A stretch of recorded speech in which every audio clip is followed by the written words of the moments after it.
Hey guys, I'm going to share with you in this video a side-by-side comparison of Delta and JetBlue based on my round-trip red-eye flights this week between Salt Lake City, Utah and Orlando, Florida.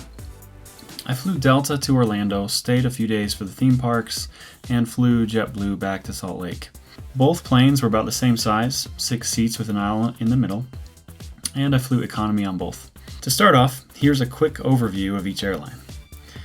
As you can see, Delta is a much larger airline and has been around a lot longer.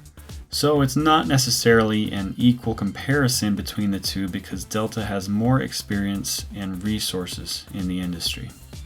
Next, I want to talk to you about the apps that Delta and JetBlue use. I found both to be equally useful and easy to navigate. Both apps had easy access to my boarding pass, flights and seat information, and airport maps, which is really all I use. No complaints about either app, and neither stood out to me above the other. As far as comfort goes, I felt like I had a little more legroom on JetBlue. This aligns with what JetBlue markets as one of their strengths. So if you're taller than 6 feet or so, the legroom might be a significant factor for you. I'm 6 feet myself, and I noticed the difference, but it wasn't a game changer. Both seat cushions felt to be of similar quality, and backrests reclined at an indistinguishable angle difference.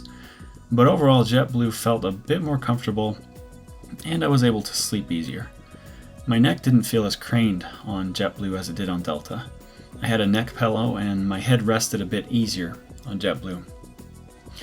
As far as the overhead bin size, JetBlue and Delta seemed the same to me, and I had no trouble finding overhead space for my carry-on on either flight, even though both flights were full.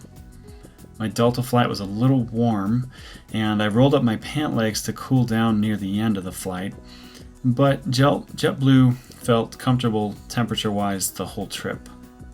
I was on the aisle with JetBlue and in a window seat with Delta. Both planes had air vents you could direct at yourself for airflow. Alright, on to entertainment. Here is where I actually noticed the biggest difference between the two airlines. Delta had a significantly larger video screen for each seat. I would say it was about the size of an iPad screen, maybe 7 to 8 inches diagonally, whereas the JetBlue screens were a bit smaller, probably 5 to 6 inches diagonally.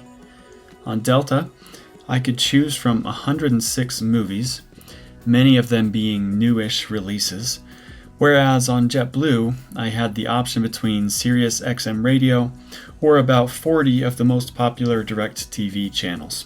Delta viewing was only paused during significant plane announcements, but JetBlue DirecTV was spotty at times, and there were several periods of a few minutes each where I didn't have reception. Also, the headphone jack on JetBlue was in the armrest as well as the TV controls. The jack gave me somewhat quiet sound in my personal headphones, and voice only came through in my left ear.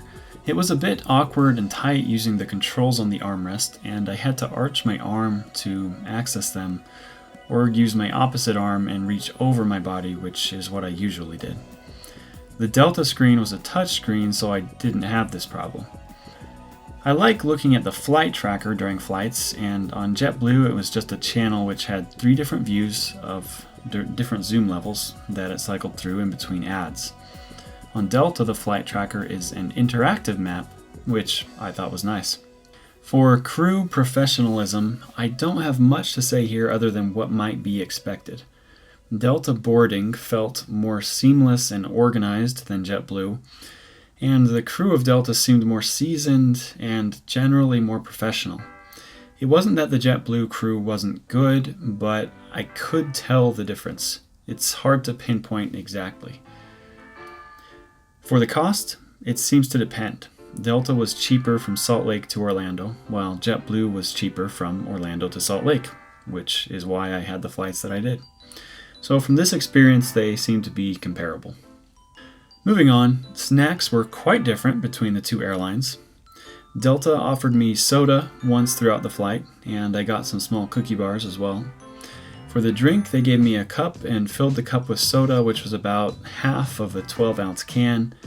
JetBlue offered soda twice throughout the flight, and each time they gave me a cup and the entire can to keep, which was 2 refills of my cup. They gave me a bag of cookies and also offered another bag when I only took one, so I got some pretzels as well. So JetBlue was more lavish when it came to complimentary snacks. Lastly, I wanted to show you some rankings compiled by the Wall Street Journal of each airline for 2018.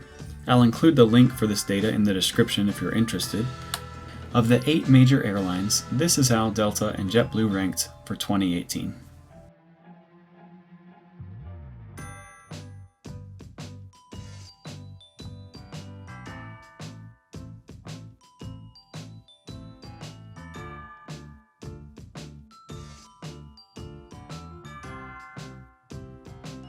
As a summary, I would travel with both Delta and JetBlue again, but if I had the choice between the two on a flight for the same price, I would personally prefer Delta because of the higher quality entertainment, which is one of the more significant factors for me on a flight because it helps the flight go quicker.